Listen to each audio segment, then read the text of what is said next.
Kung gusto mong lumago ang account mo, huwag mong gawing komplikado. Una, consistency ang pinaka-basic. Hindi kailangan perfect araw-araw, pero kailangan tuloy-tuloy ka.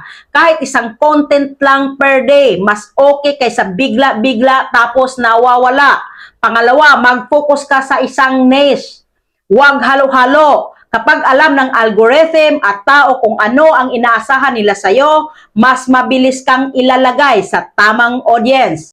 Pangatlo, makipag-communicate ka sa audience mo. Sagutin ang comments, magtanong ka, gumawa ka ng content na may koneksyon, hindi lang basta post.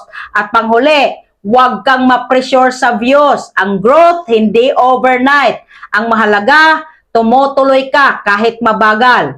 Basic man pakinggan, pero dito umiikot ang tunay na paglago. May natutunan ka ba? See you in the comment section.